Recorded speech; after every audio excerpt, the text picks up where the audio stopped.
Hello everyone, welcome to my channel Play Chemistry with Ayushi. मैं आयुषी मिश्रा आज आप सबके सामने डिस्कस करने जा रही हूँ फार्मास्यूटिकल केमिस्ट्री चैप्टर 1 का another topic which is limit test for iron. So limit test for iron क्यों करते हैं, क्या रीज़न है इसका, डिस्कस करते हैं। ये हम स्टार्ट करते हैं। ओके, सो क्या है लिमिट टेस्ट फॉर आयरन। पहली बात तो ये है कि लिमिट टेस्ट क्या होता है। लिमिट टेस्ट हम पहले भी पढ़ चुके हैं, बार बार हम रिवीजन करा देते हैं इसका। लिमिट टेस्ट एक क्वांटिटेटिव और सेमी क्वांटिटेटिव टेस्ट होता है जिसको कि डिज़ाइन किया गया है to identify and control small amount of impurities which are likely to be present in any substance. किसी भी सब्सटेंस में जो small amount of impurities present होता है उसको आइडेंटिफाई करने के लिए और कंट्रोल करने के लिए हम लिमिट टेस्ट करते हैं। ठीक है, अब देखते हैं हम लिमिट टेस्ट फॉर आयरन क्यों किया जाता है। जब भी किसी भी सब्सटेंस में आयरन की इम्प्योरिटी प्रेजेंट होने के चांसेस हैं, ठीक है, सो हमें तो नहीं पता ना कि उसमें आयरन की इम्प्योरिटीज़ हैं, बट हमें क्या करना है, हमें पता लगाना है ना। तो पता लगाने के लिए हम क्या करेंगे, लिमिट टेस्ट परफॉर्म कर लेंगे। ठीक है, limit test of iron perform कर लेंगे। जब हम ये परफॉर्म कर लेंगे तो हमें पता चल जाएगा कि उस पर्टिकुलर जो भी आपका सब्सटेंस है, ठीक है, उसमें इम्प्योरिटीज़ आयरन की हैं या नहीं है। ठीक है, सो ये तो पता चल गया ना आपको लिमिट टेस्ट ऑफ आयरन क्या है। ठीक है, अब हम डिस्कस करते हैं इसका प्रिंसिपल। सो प्रिंसिपल क्या है लिमिट टेस्ट ऑफ आयरन का, सिद्धांत क्या है। सो देखिए, this test is based on the reaction between iron and thioglycolic acid in the presence of strong ammonia solution and citric acid। ठीक है, ये है आपका प्रिंसिपल। प्रिंसिपल क्या कहता है, देखिए ये जो रिएक्शन है, ये जो टेस्ट है, ये बेस्ड है ऐसी रिएक्शन पे। एक सिंपल सी रिएक्शन है, किसके किसके बीच में हो रही है बेटा, आयरन के, बिटवीन द आयरन, मतलब यहाँ पे हम आयरन ले रहे हैं, थायोग्लाइकोलिक एसिड ले रहे हैं। ठीक है, इन दोनों के बीच में रिएक्शन हो रहा है, आयरन एंड थायोग्लाइकोलिक एसिड के बीच में रिएक्शन हो रहा है। किसकी प्रेजेंस में, in the presence of strong ammonia solution. Strong ammonia solution के प्रेजेंस में, जो किसको एल्कलाइन मीडियम देगा। ठीक है, अभी मैं बताऊंगी कि एल्कलाइन मीडियम क्यों ज़रूरी है। ठीक है, सो यहाँ पे किसके किसके बीच में रिएक्शन हो रही है, आयरन एंड थायोग्लाइकोलिक एसिड के बीच में रिएक्शन हो रही है। ठीक है, in the presence of strong ammonia solution and citric acid. ठीक है, citric acid and ammonia solution की प्रेजेंस में यहाँ पे हम रिएक्शन करवा रहे हैं आयरन और थायोग्लाइकोलिक एसिड की। सो एट लास्ट क्या फॉर्म होगा, एट लास्ट बेटा आपका ये फेरस थायोग्लाइकोलेट फॉर्म हो रहा है। ठीक है, ये कैसे पता चलेगा आपको, देखिए, the reaction produces a pale pink to deep reddish purple colour. ठीक है, क्या है कि जब इनकी रिएक्शन, आयरन की थायोग्लाइकोलिक एसिड की रिएक्शन जब हम कराएंगे स्ट्रॉन्ग अमोनिया सॉल्यूशन और सिट्रिक एसिड की प्रेजेंस में, ठीक है, सो जब इनकी रिएक्शन हो जाएगी तो एक कलर फॉर्म होगा, है ना, pale pink to deep reddish purple colour. ठीक है, इस टाइप का कुछ कलर फॉर्म होगा। ठीक है, अब कलर की इंटेंसिटी के अकॉर्डिंग हम देखेंगे कि हमारा टेस्ट पास है या फेल है। ठीक है, सो ऑब्जर्वेशन में आपको बाद में बताऊंगी। अभी पहले ये देखो कि आपका जो कलर फॉर्म हो रहा है, इससे हम पता लगा सकते हैं कि आयरन की इम्प्योरिटीज़ उस पर्टिकुलर सब्सटेंस में है या नहीं है। ठीक है, सो क्या है, the reaction produces a pale pink to deep reddish purple colour which is due to the formation of ferrous thioglycolate. क्या मतलब हुआ इसका, जब हमने इनकी रिएक्शन कराई, मतलब आयरन की, थायोग्लाइकोलिक एसिड की, स्ट्रॉन्ग अमोनिया सॉल्यूशन की एंड सिट्रिक एसिड की जब रिएक्शन कराई, तो बेटा रिएक्शन होने के बाद क्या होगा, आपका ये रिएक्ट करके क्या बन जा रहा है, फेरस थायोग्लाइकोलेट। ठीक है, यही आपका प्रोडक्ट फॉर्म हो रहा है। और ये क्या है, इम्प्योरिटी, फेरस लिखा हुआ है ना, फेरस, फेरस क्या है, आयरन की इम्प्योरिटी। ठीक है, सो फेरस थायोग्लाइकोलेट ये कॉम्प्लेक्स फॉर्म हो जाएगा आपका।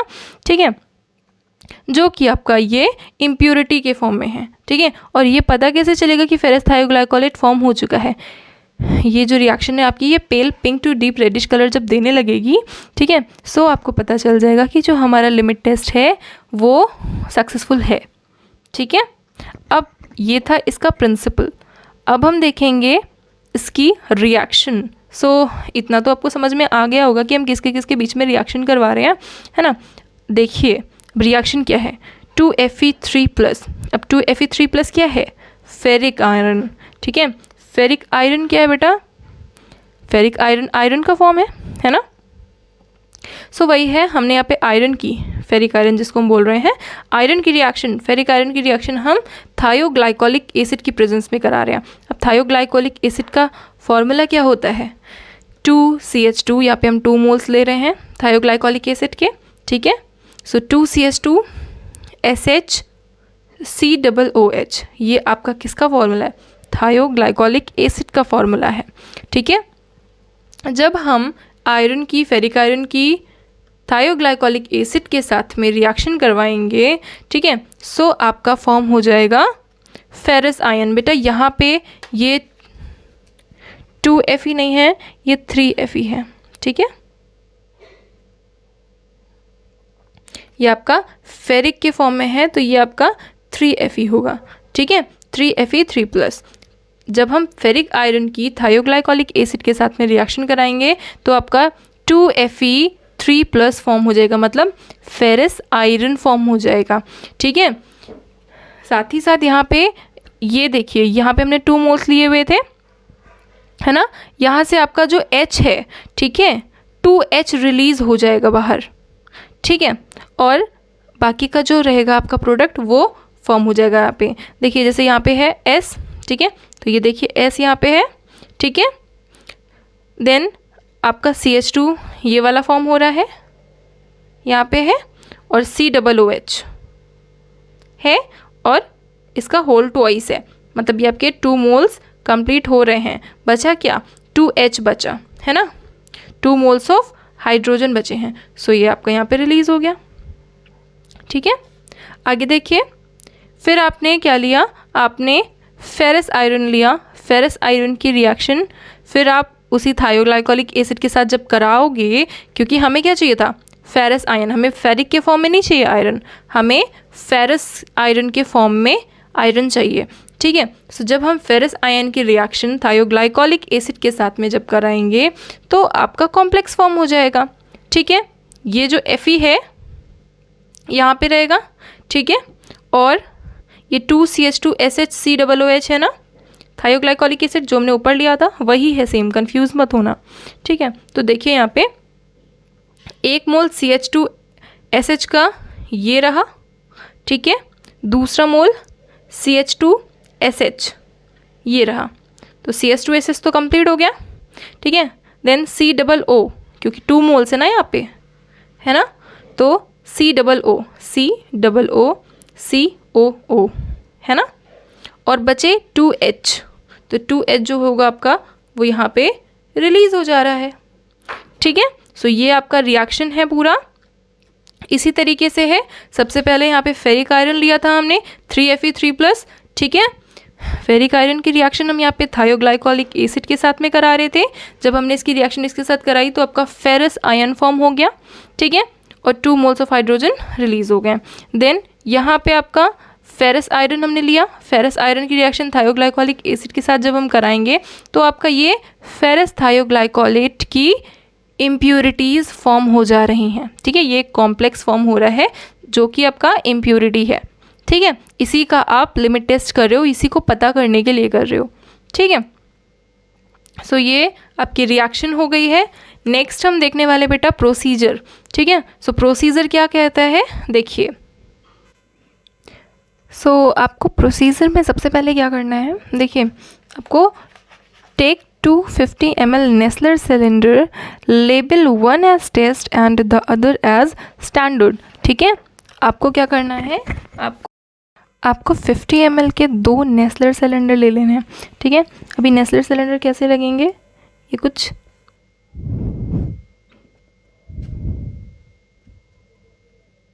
ठीक है, एक ये हो गया and the other is this, ठीक है। ये आपका 50 ml का होगा, ठीक, 50 ml का नेस्लर सिलेंडर आपने दोनों ले लिए, ठीक है। एक है आपका test and the other is standard, दोनों पे आपको इस तरीके से मार्क कर लेना है, ठीक है। अब देखिए क्या करोगे आप। सबसे पहले आपने टेस्ट वाला सैंपल लिया, ठीक है। टेस्ट वाला नेस्लर सिलेंडर लोगे, क्या करोगे उसमें, देखिए, dissolve a specific quantity of the substance in 20 ml of distilled water, transfer to Nessler cylinder. क्या करना है, डिज़ोल्व करना है specific quantity of the substance, जो अननोन सब्सटेंस है, ठीक है, उसका स्पेसिफाइड क्वांटिटी ले लेना है, ठीक है, 25 ml डिस्टिल्ड वाटर में, ठीक है। और ये जो 25 ml डिस्टिल्ड वाटर है ठीक है, इसमें आप क्या करोगे, अननोन सैंपल को आपने ले लिया, ठीक, ऐड किया, उसको अच्छे से डिज़ोल्व कर लोगे, ठीक है, 20 ml डिस्टिल्ड वाटर में डिज़ोल्व कर लोगे एंड देन उसको नेस्लर सिलेंडर में पोर कर दोगे, ट्रांसफ़र कर दोगे, ठीक है। तो सबसे पहला स्टेप आप इस डायग्राम के थ्रू देखो, ये टेस्ट वाला है, ठीक है। इसमें आपने सबसे पहले क्या किया, सबसे पहले आप अननोन सैंपल डाल रहे हो, ठीक है, अननोन सैंपल डाल रहे हो, किस में डाल रहे हो, 20 ml डिस्टिल्ड वाटर में डाल रहे हो, ठीक है, इन नेस्लर सिलेंडर, ठीक है। नेस्लर सिलेंडर में आपने अननोन सैंपल डाला 20 ml डिस्टिल्ड वाटर में, ठीक है। देन सेकेंड स्टेप है आपका, add 2 ml of a 20% weight by volume solution of iron free citric acid, ठीक है। Iron free citric acid 2 ml 20% weight by volume solution आपको उसमें पोर कर देना है। मतलब ये जो नेस्लर सिलेंडर था, आपने सबसे पहले क्या डाला इसमें, 20 ml डिस्टिल्ड वाटर में आपने अननोन सैंपल डाला और उसको नेस्लर सिलेंडर में ऐड कर दिया, ठीक। नेक्स्ट आपको करना है 2 ml 20% weight by volume solution iron free citric acid का डाल देना है। मतलब क्या करना है, उसके बाद आपको 2 ml सिट्रिक एसिड ऐड करना है, ठीक है। आफ्टर दैट इसमें ही, ठीक है, उसके बाद add 0.1 ml of what, थायोग्लाइकोलिक acid and mix, ठीक है। 0.1 ml आपको थायोग्लाइकोलिक एसिड इसमें डालना है और उसको अच्छे से मिक्स कर लेना है, ठीक है। 2 ml सिट्रिक एसिड डालने के बाद आपको 0.1 ml थायोग्लाइकोलिक एसिड डाल देना है,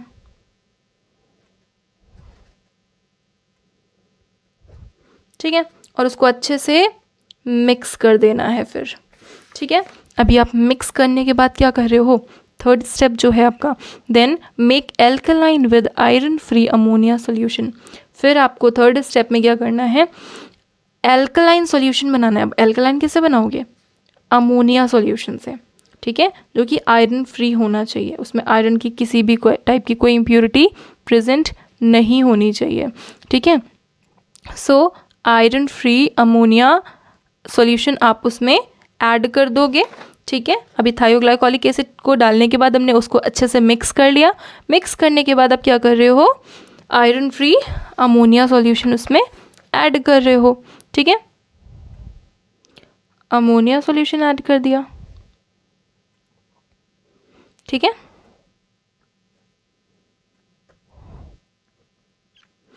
ठीक है, अब क्या करोगे आप, dilute to 50 ml with distilled water and allow to stand for 5 minutes. अब क्या करोगे आप, देखो इतनी सारी चीज़ें आपने डाल दिया, ऐड कर दिया।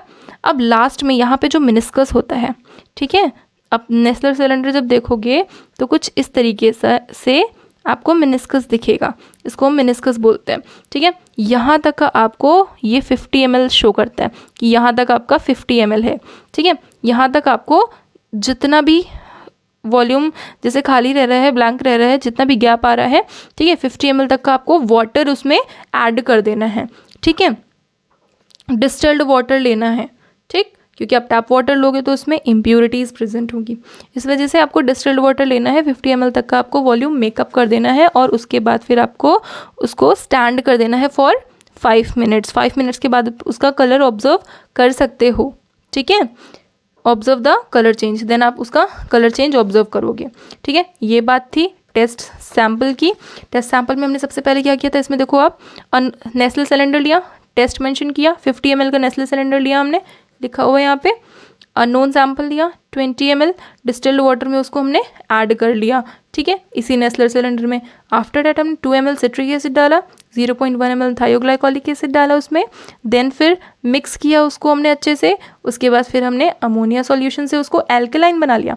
एल्कलाइन बनाना ज़रूरी है, ठीक है, तभी आपका कलर शो होगा, अदरवाइज जो लास्ट में आपको पेल पिंक कलर शो हो रहा है वो शो नहीं होगा। इट मीन्स कि आपका इम्प्योरिटीज़ जो है वो आप आइडेंटिफाई नहीं कर पाओगे, ठीक है, कलर शो नहीं होगा तो आपको आइडेंटिफाई नहीं कर पाओगे ना, ठीक है। सो ये आपका था, आपने अमोनिया सॉल्यूशन डाल दिया। अमोनिया सॉल्यूशन डालने के बाद आप वॉल्यूम मेकअप कर लोगे, किससे, वॉल्यूम मेकअप किससे करेंगे बेटा, वाटर से, ठीक है, डिस्टिल्ड वाटर से आप वॉल्यूम मेकअप कर लोगे, ठीक है। अब हम लेंगे स्टैंडर्ड, ठीक है, स्टैंडर्ड भी हम बना लेंगे। स्टैंडर्ड कैसे बनाना है आपको, देखिए, dilute 2 ml of standard iron solution with 20 ml of water in a Nestle cylinder, ठीक है। 20 ml वाटर में जो डिस्टिल्ड वाटर है, ठीक है, उसमें आपको स्टैंडर्ड आयरन ले लेना है, ठीक है, उसको अच्छे से डिसॉल्व कर लेना है, डाइल्यूट कर लेना है, ठीक है। नेस्ले सिलेंडर में आपने ऐड कर लिया, बाकी सारा प्रोसेस वही है जो आपने टेस्ट में किया है, ठीक है। Add 2 ml of 20% weight by volume solution of iron free citric acid, आप उसमें भी डाल रहे थे, ठीक है। अब देखो इसमें भी डाल रहे थे।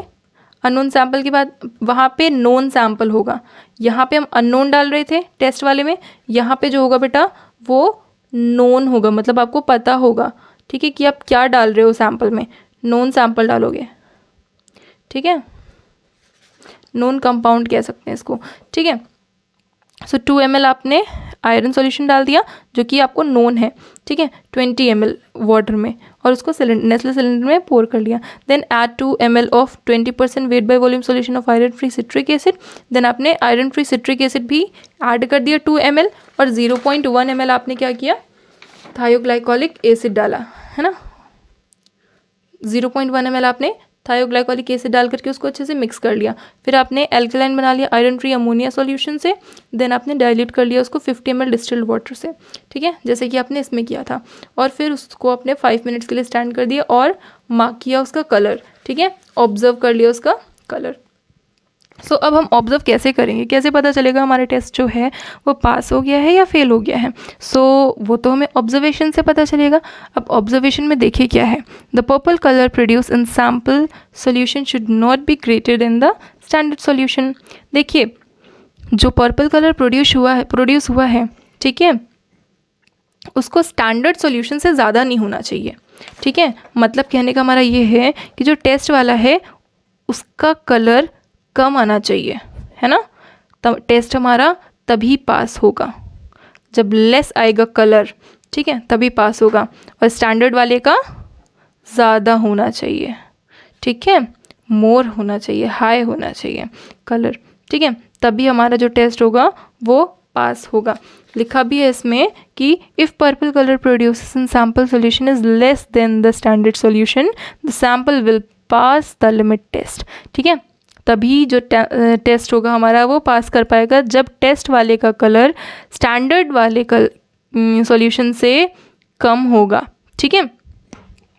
और अगर इफ़ बाय चांस टेस्ट वाले का ज़्यादा होता है स्टैंडर्ड वाले से, ठीक है, मतलब टेस्ट वाले का जो कलर आ रहा है वो ज़्यादा इंटेंस आ रहा है, ठीक है, देन स्टैंडर्ड, सो क्या होगा कि ये जो टेस्ट होगा आपका वो फेल हो जाएगा, ठीक है।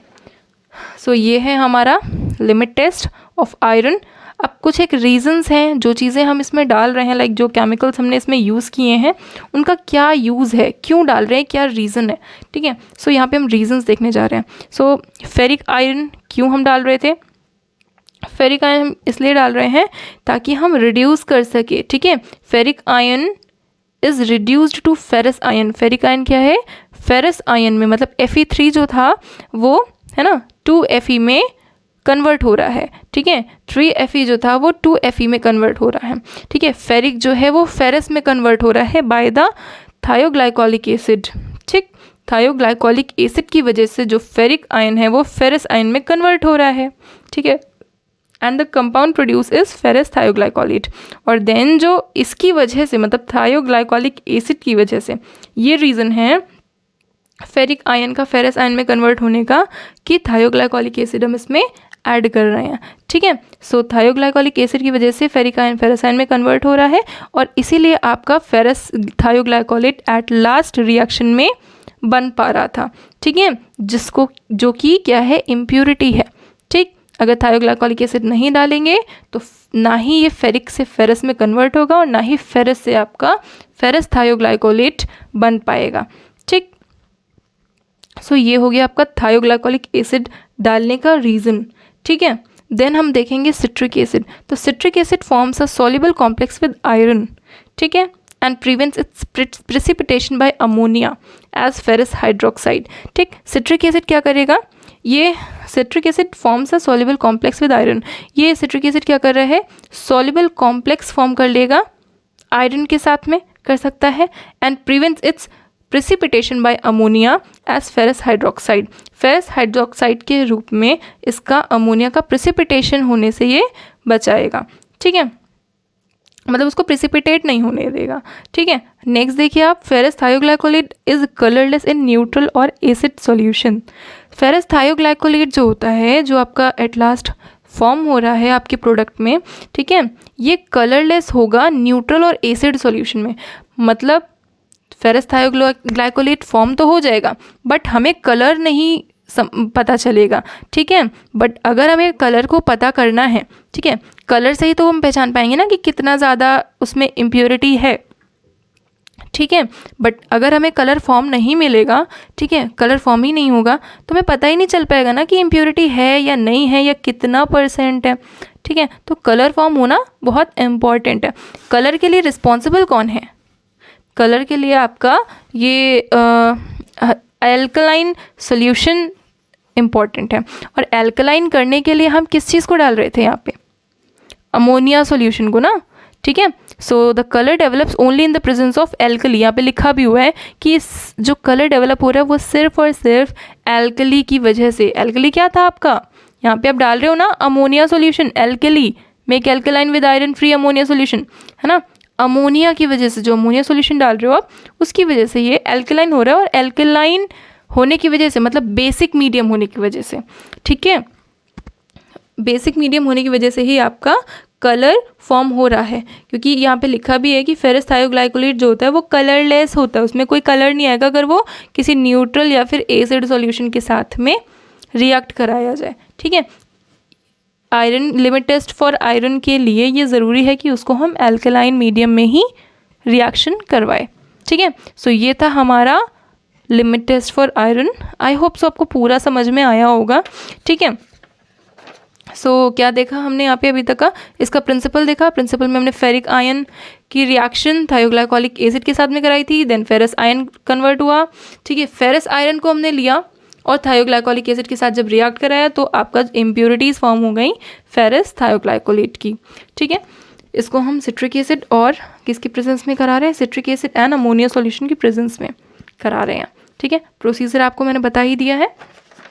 प्रोसीजर में हमने क्या किया था, यहाँ पे हमने अननोन सैंपल लिया था, 20 ml डिस्टिल्ड वाटर में ऐड कर दिया था, 2 ml सिट्रिक एसिड डाला, देन 0.1 ml हमने थायोग्लाइकोलिक एसिड डाल करके उसको अच्छे से मिक्स कर लिया।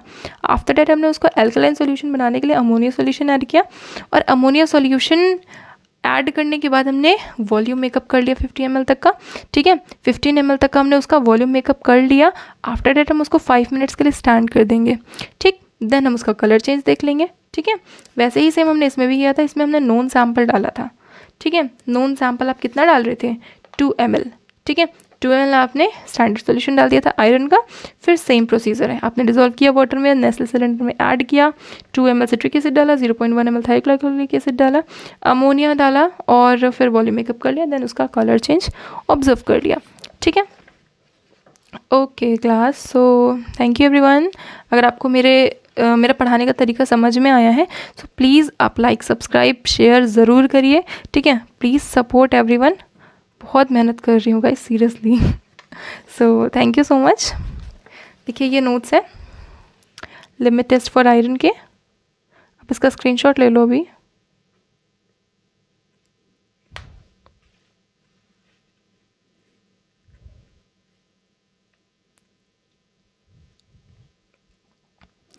Okay, thank you. Thank you for watching.